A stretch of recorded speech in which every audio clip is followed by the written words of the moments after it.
The American voters who re-elected Donald Trump appear to be getting what they wanted.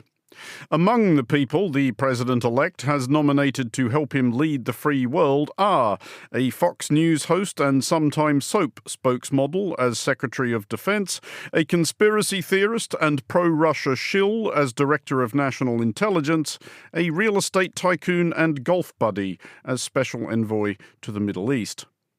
The world being as dominated by the United States as it is, the rest of us get all this whether we like it or otherwise.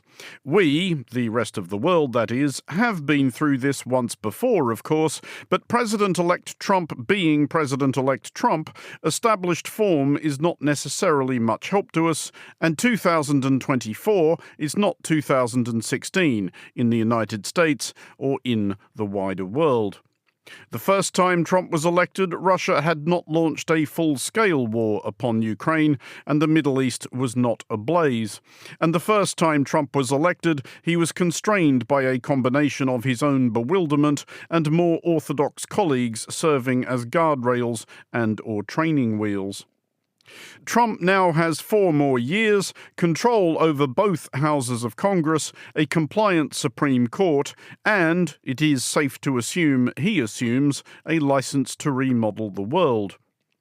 What should that world expect? How should that world prepare for it?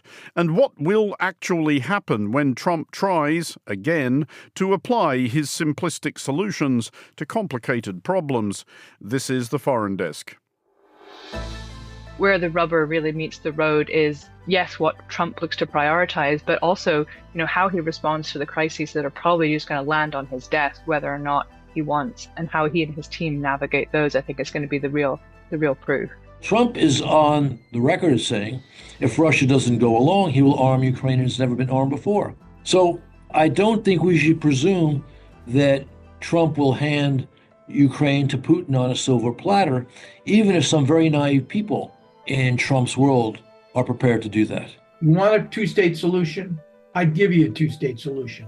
But you need leaders that are masters of their political houses, not prisoners of their ideology. And you need an external party willing and able to play the role of a mediator to bridge the gaps. You do not have that. You will not have that during the Trump administration. You're listening to The Foreign Desk. I'm Andrew Mueller.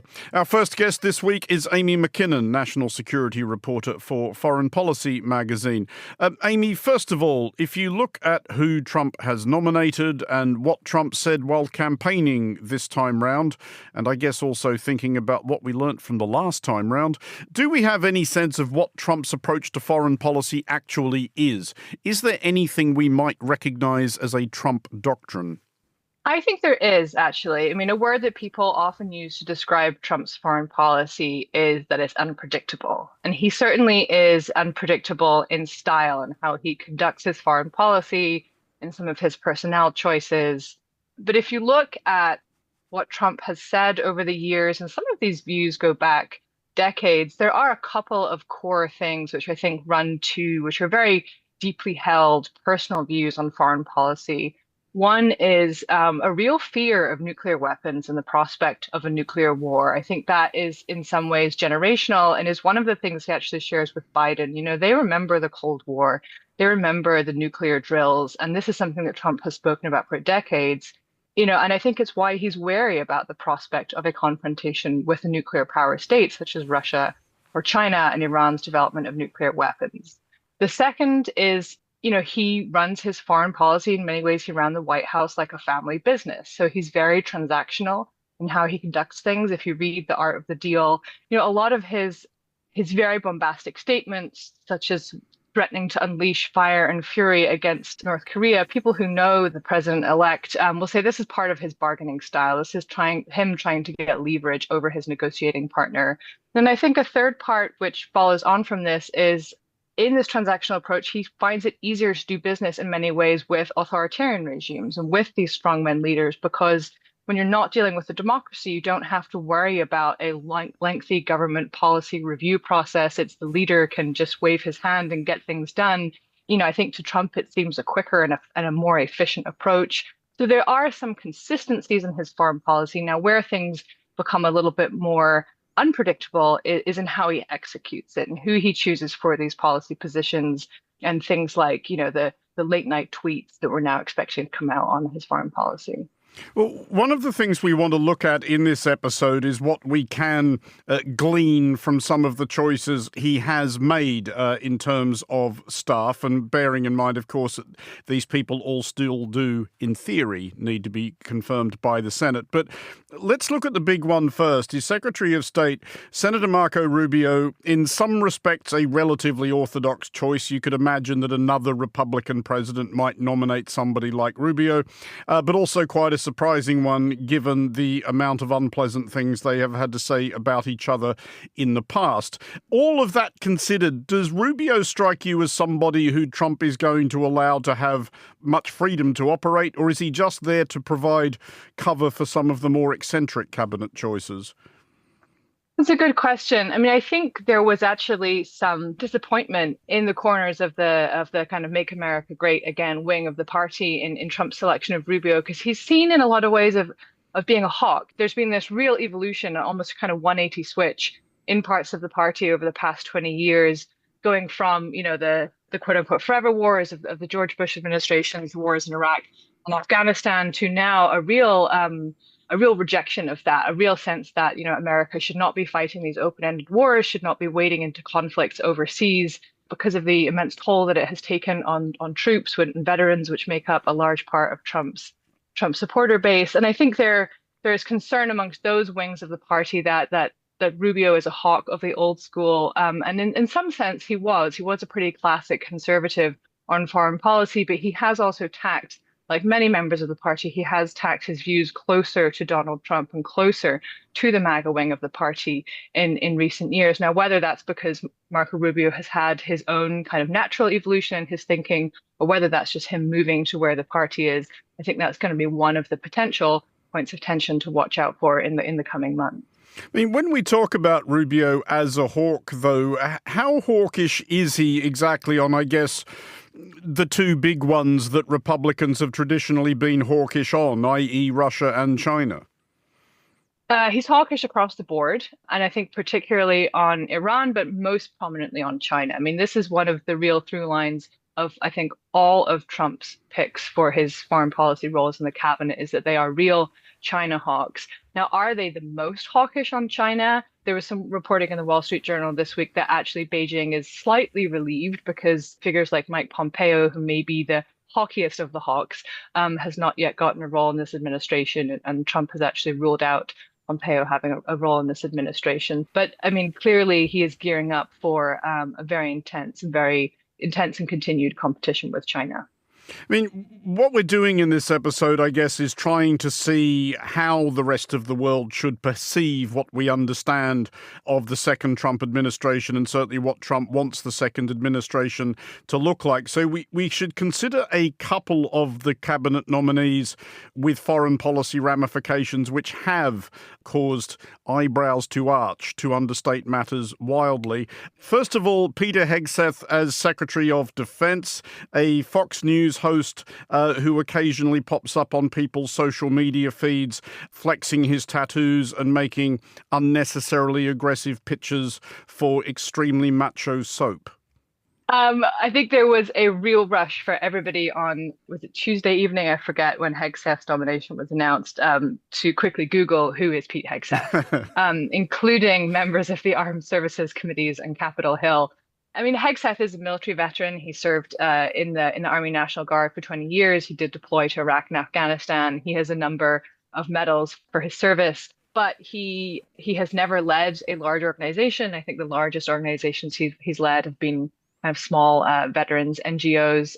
As you mentioned, he is a Fox News host, but I think his primary qualification and why Trump selected him for this role is Hegseth has been very outspoken about efforts in the military to improve diversity and equity and inclusion efforts. He's been very critical of women serving in combat roles. So I think Trump sees Hegseth as a culture warrior who can carry out his agenda for the Pentagon, where he's spoken about firing, quote unquote, the woke generals. and tamping down on these efforts to diversify the force. Well, this brings us to the nomination, which seems almost calculated to incite apoplexy in the national security establishment. This is the idea of Tulsi Gabbard as Director of National Intelligence. She is known for being a conspiracy theorist, for being a pro-Assad voice, a pro-Putin voice, and yet she will be placed in a position, if confirmed, of extraordinary, almost unfettered access to all of the United States national security secrets. If confirmed, she would be the senior-most intelligence official in the country. She would, at least on paper, be the president's principal advisor on intelligence. Now, I say if confirmed. She is, I think, along with Matt Gaetz, Trump's nominee for Attorney General, they have been the two most controversial picks this week, and there is some speculation as to whether or not the Senate would actually confirm them. But yeah, if confirmed, Tulsi Gabbard would have sweeping access to American intelligence. And there's a lot of questions around that about, one of the jobs intelligence officials have is to present the information to the president as it is, without giving it spin, without dressing it up, telling him the raw, hard facts that, look, your war in Vietnam is not going so great. Look, the Taliban is advancing faster than we initially expected. This policy is really maybe not working out. That's one of the principal roles of the Director of National Intelligence, is to tell those hard truths to a president. There's a lot of questions, I think, in the intelligence community about whether Tulsi Gabbard is going to be the person to do that and to give Trump the hard truths that he may need to hear. But if you're looking at all this from the position of one of the United States allies, perhaps especially from the point of view of one of the so-called Five Eyes allies, part of that intelligence sharing network, you presumably can't blithely proceed on the assumption that the Senate will not confirm Tulsi Gabbard or Peter Hegseth or one or two other more outre nominations. So if you're having to brace yourself for the idea that this might actually happen, how can any given US ally prepare themselves? I think that's what they're all going to be asking themselves right now. I mean, to some extent, a second Trump presidency was not unexpected. And in a lot of ways, I think allies and partners around the world have been, thinking and preparing for what this may mean for their relationship with the United States and how to best navigate that. On the intelligence front, I mean, look, Trump has been accused of mishandling classified documents. Towards the end of the last Trump administration, his then Director of National Intelligence, John Ratcliffe, declassified information with regards to Russia's 2016 efforts to interfere in the presidential election, which was seen as a political move on Trump's part. And so if you're sitting in the Five Eyes alliance, but not only, I mean, the US also relies on very valuable intelligence it gets from partners in the Middle East. If you're sitting in some of these capitals, you're saying, okay, this guy has been accused of mishandling information. Do we really want to share information with the United States that we have gleaned from very valuable sources and assets, which could be burned if this gets leaked or posted online? We've also had a series of episodes lately of intelligence ending up online.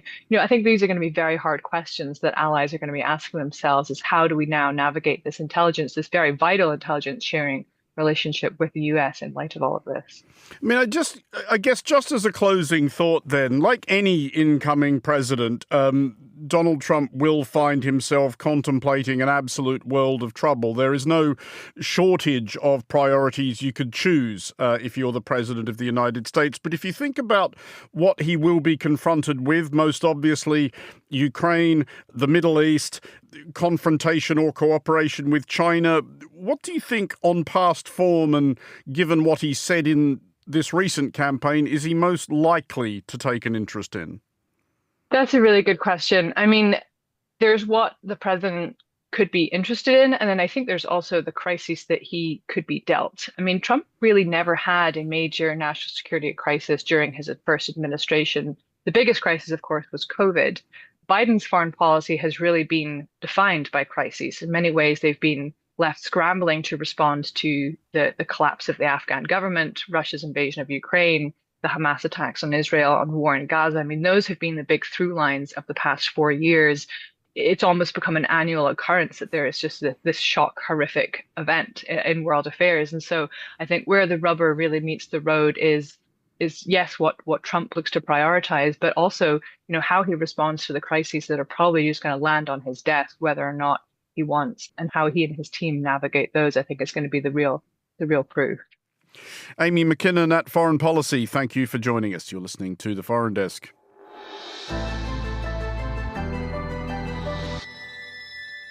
This is The Foreign Desk with me, Andrew Mueller. Having taken the general view, this episode will now consider a few of Trump's likely foreign policy priorities in greater detail. One crisis which Trump has repeatedly insisted that he could solve more or less instantly is the war between Russia and Ukraine. One might reasonably ask why he didn't do this during his first term, when Russia's occupation of parts of Ukraine was already entrenched, but nevertheless. I'm joined now by John Herbst, former US ambassador to Ukraine and currently senior director of the Eurasia Center at the Atlantic Council. Ambassador, as we survey what we understand so far of President-elect Trump's cabinet, how bad do you think this looks for Ukraine? I wouldn't say it looks bad. I say it looks uneven. Rubio and Waltz, I'm told, and also from some of their public remarks, I'm comfortable saying, recognize that Moscow calls us its number one adversary and works against American interests regularly. And that the greatest danger right now to American security comes from Moscow's aggression in Ukraine, although China is a greater long-term threat. But do you think President-elect Trump sees it like that? And certainly his vice president-elect has been fairly vociferous that he doesn't quite see it like that. I agree that President Trump probably does not share that insight. And Vance's public statements suggests also that he doesn't understand that statement. But two of the three key appointments do understand. In fact, I've also heard from people who know him that Peter Hegseth, the nominee for Department of Defense, likewise understands that Moscow is a danger to the United States and that Ukraine is a place that should not be offered up to Putin to appease him. Now, whether or not the administration pursues a policy reflecting that is a question. But I have some hope in the things Trump has said about his peace initiative. On the one hand, of course, he's telling Ukraine, you need to be prepared for territorial compromise. On the other hand, he's told Putin, you need to stop the war. And he said, if Zelensky doesn't agree to territorial compromise, he's willing to cut off aid, which suggests he believes that aid should be continued. And he said that he would tell Putin that if you do not agree to ending the war, I'm ready to arm Ukraine the way it's never been armed before. That's not a terrible policy. But as a territorial compromise, and you're right, that seems to be what Trump and Vance have been hinting towards. Does that actually seriously solve the problem, or does that just store up a bigger problem further down the track?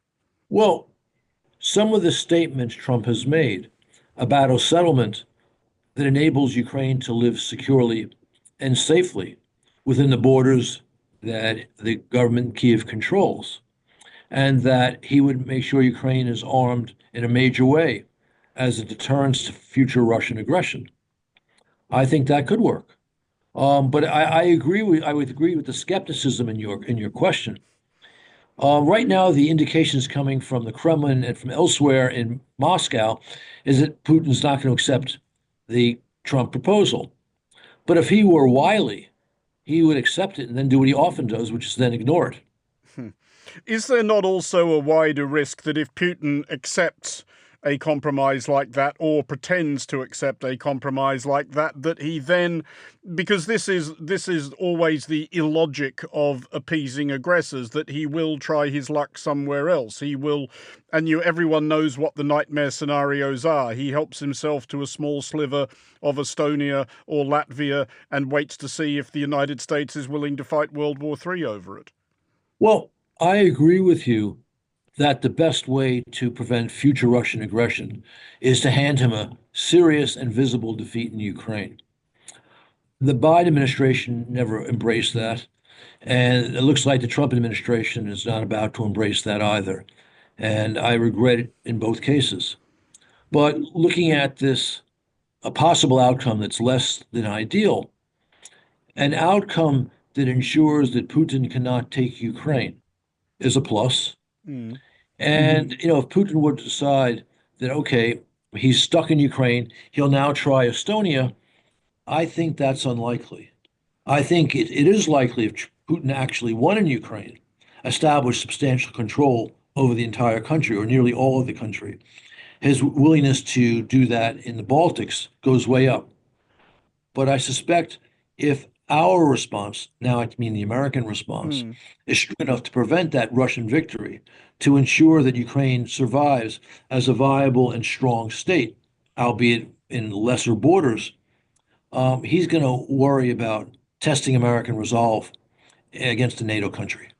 But I guess the big question here, and it's certainly the one that Ukraine will be asking itself, is absent American support, can they actually do this? Can they even survive, never mind win their war with Russia?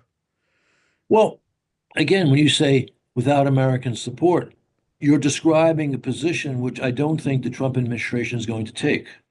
But if Trump keeps to his stated word that Ukraine's survival is important to the United States, his peace deal is designed to bring about not just the safety of Ukraine, but its ability to make its own sovereign decisions, to work as a sovereign nation.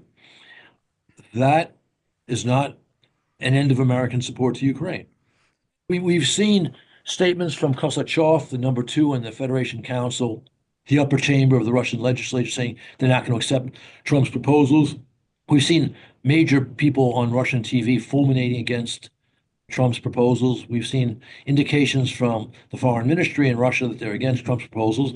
Well, Trump is on the record as saying if Russia doesn't go along, he will arm Ukraine as never been armed before, which would mean a better policy than we see under Biden. So we'll have to wait and see. But I don't think we should presume that Trump will hand Ukraine to Putin on a silver platter, even if some very naive people in Trump's world are prepared to do that. Do you think it is also possible, though, that Trump can count on probably not the public, but the tacit support of a lot of European countries who would be quite content for some fudged decision that at least brings this war to a close, whether it's on honourable or even sensible terms or not? I don't think a lot of European countries, but some, for sure. I mean, we know that Orban is partly in, or maybe more than partly in Putin's pocket. We know that Slovakia is heading the wrong way. We know there's always been a strong streak of weakness in Germany, which persists to this day. And there are a few other countries, but I don't think the preponderance of Europe's most powerful countries are in that position. And again, I think the main reason I am not pessimistic about this is Trump perceives himself as a strong man who makes superior deals. If he allows Putin to take Ukraine, it will be Putin's patsy, and he certainly does not want to do that. Ambassador John Herbst, thank you very much for joining us.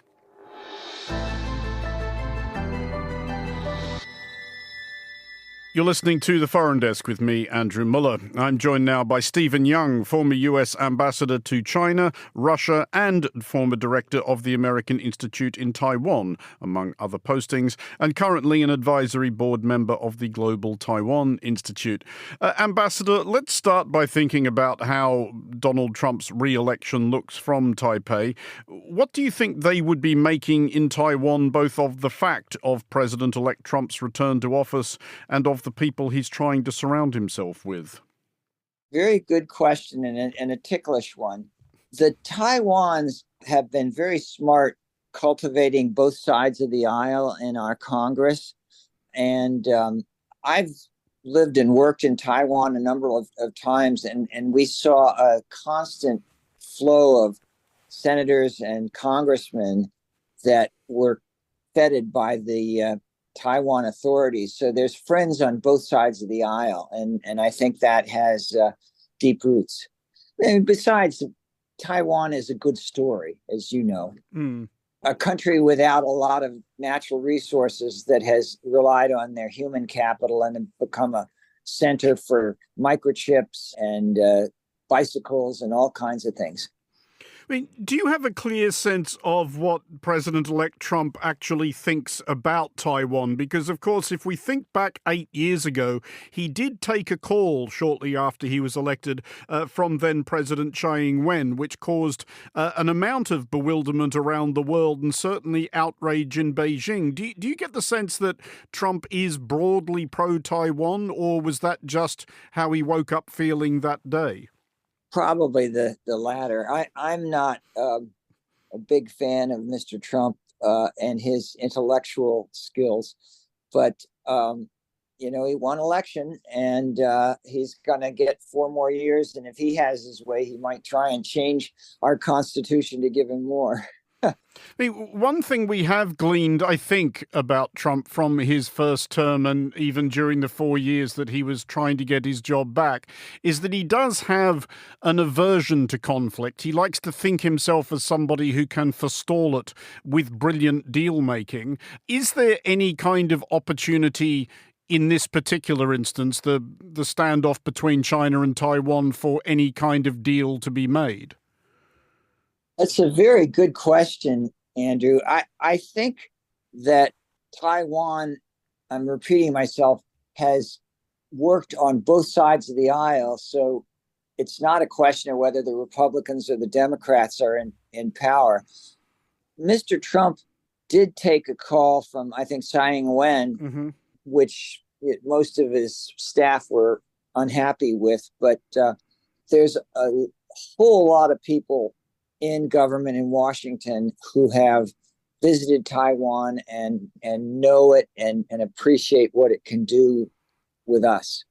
Where would your view of the likely trajectory of US-China relations over the next 4 years hover between optimistic and pessimistic? Because Trump has certainly spoken many, many times of wanting to take China on, of wanting to punish it with tariffs, of this idea that China's been taking the United States for a ride.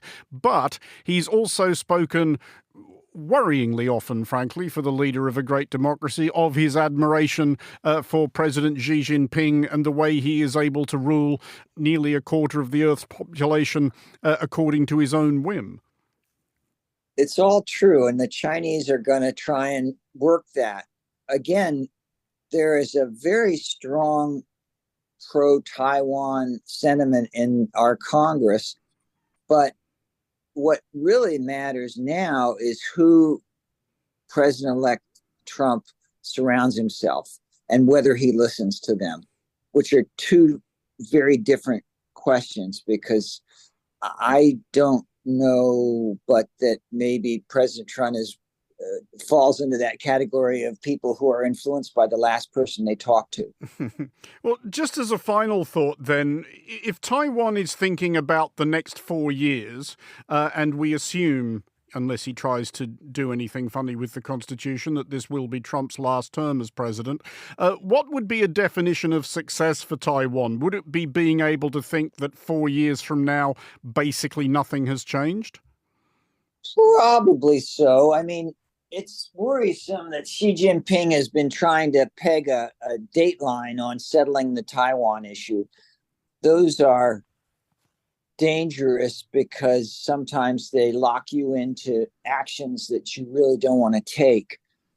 I would say right now, Ukraine looms largely in Beijing's thinking, because if Putin can't settle a land border war with the Ukrainians, 100 miles of open water and the implicit and sometimes explicit commitment of the United States, the Philippines, the Japanese, increasingly, to support Taiwan.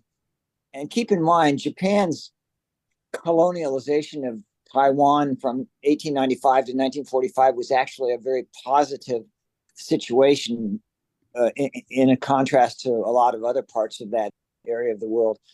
So there's a lot of warmth toward Taiwan by many of the countries there, China accepting. And China has a much tougher job than Putin does if he wants to launch a war over 100 miles of open water and with allies all over East Asia that would probably come to his support, as well as, I hope, the United States.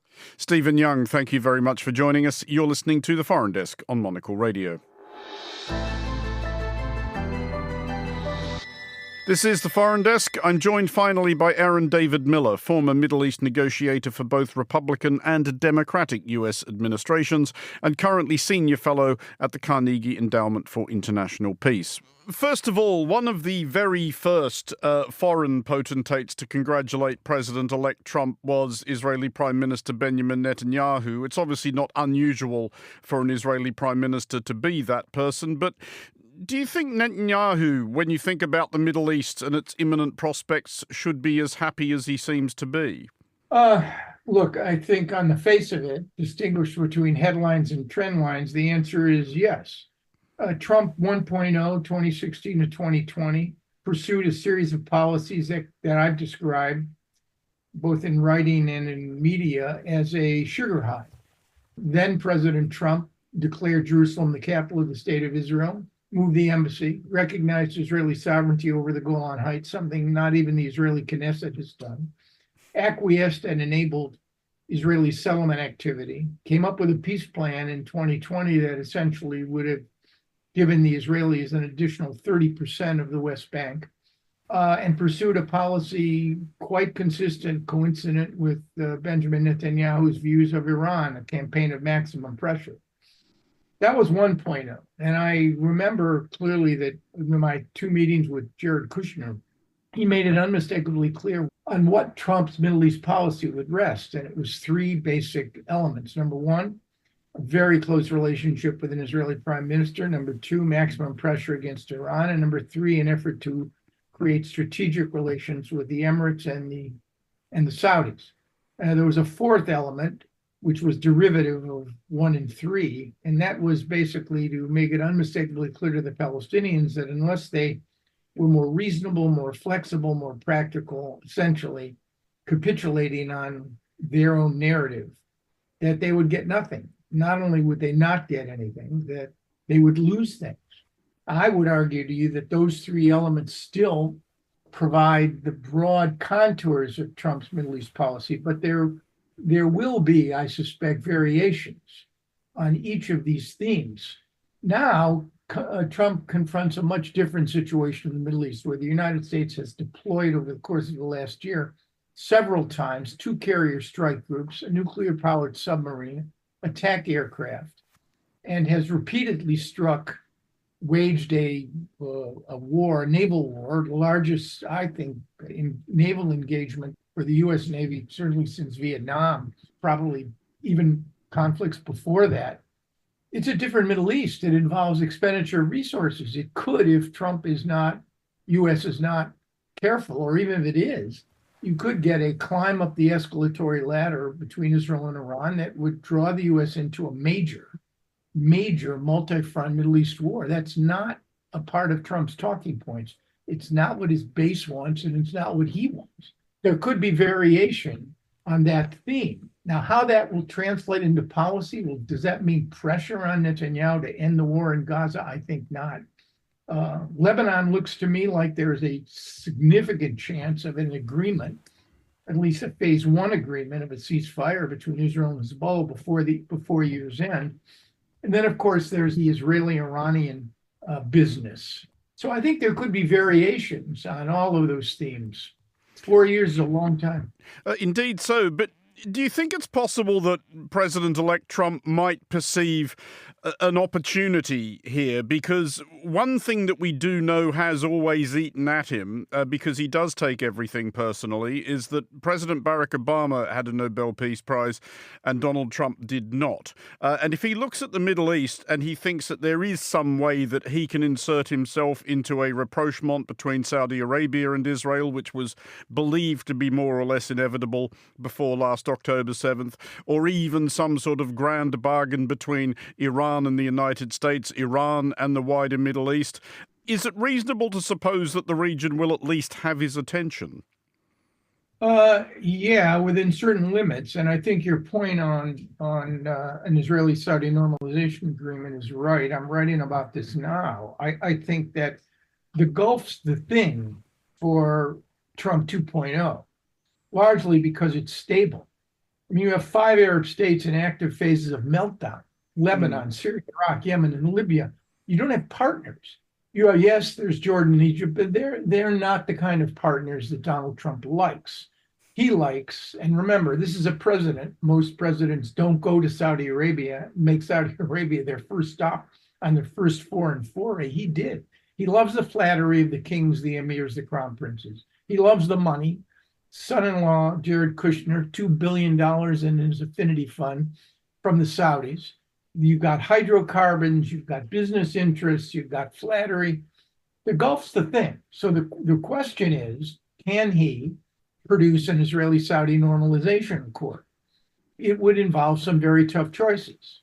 First, MBS doesn't look at Trump quite the same way. His bellicose policies on Iran fundamentally impact MBS's economic plans for Saudi Arabia, and that includes the Emirates as well. And second, pre-October 7, I have no doubt MBS would have sold Israeli-Saudi normalization for pretty cheaply when it comes to the Palestinian issue. That's pre-October 7, not post-October 7. I don't think even if he wants to, he can get away with it without something significant. And that means, of course, finding a way to extract from the Netanyahu government. Now, do I think Netanyahu will do this? I mean, I'd hate double negatives, but it's certainly not out of the question, not impossible. But it will involve some tough choices. As far as do I think the Middle East will be the primary area of Trump's attention, I don't. I think that China is on his mind and the minds of all of his advisors. I think he has so set himself up for some Ukraine-Russia deal that he's going to have to try. Who knows? I just want to bring it back finally to what's been your particular area of interest, the Middle East in particular. We've seen a couple of signals that Trump has sent. He wants to send Mike Huckabee to Jerusalem as the United States' new ambassador. He wants to send his golf buddy, Steve Witkoff, as a special envoy to the Middle East. Do you perceive, especially in the situation we're currently in, I realise this may seem like a glib, inane question, but any grounds for optimism at all about the future of relations between Israel and a potential Palestinian state? Is that something that you can imagine Donald Trump attempting, for better or for worse, to bring his administration to bear on? Attempting, yes. Succeeding, no. The full impact of October 7th, which is the most violent phase of the Israeli-Palestinian conflict since its inception, it even goes beyond the Nakba, in which 15,000 Palestinians were killed, 750,000 disrupted. The trauma and the pain and suffering and the profoundly wrecked narratives of even those on the Israeli and Palestinian side who would aspire to a two-state solution. You do not have, let me reduce this to its essence. You want a two-state solution? I'd give you a two-state solution.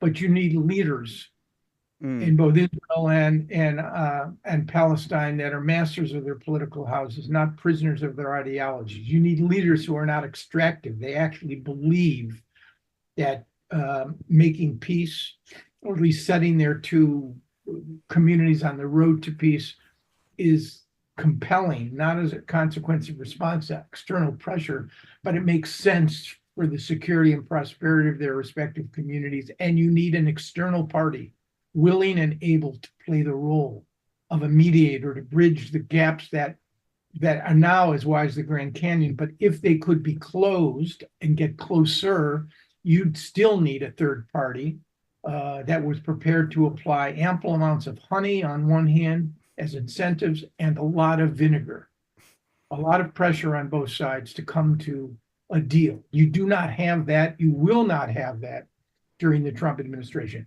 Managing these three conflicts, Andrew, Israel-Hamas, Israel-Lebanon, Israel-Iran, that's something that could actually begin to take place because these three conflicts are at a point where the parties, to some degree, want to see a de-escalation.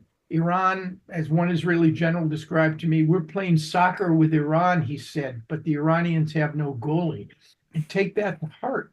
The Israelis have stripped away and demonstrated Iran's vulnerabilities, not only in undermining their proxies, but the 2 ballistic missile strikes against Israel.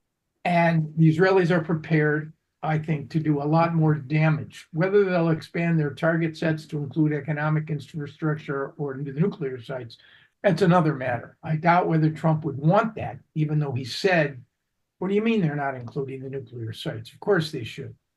I don't know. This is where you and I have to be very careful, given the unpredictability of the region and Donald Trump, before we reach ironclad conclusions about what precisely he's going to do.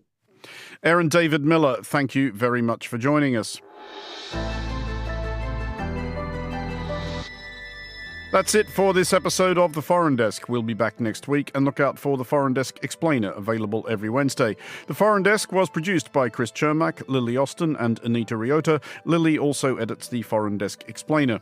To contact the Foreign Desk team, you can email Chris at cc@monocle.com. And don't forget to subscribe to Monocle Magazine and to our free daily email bulletins by heading to our website at monocle.com. From me, Andrew Mueller, thank you very much for listening. Until next time, goodbye.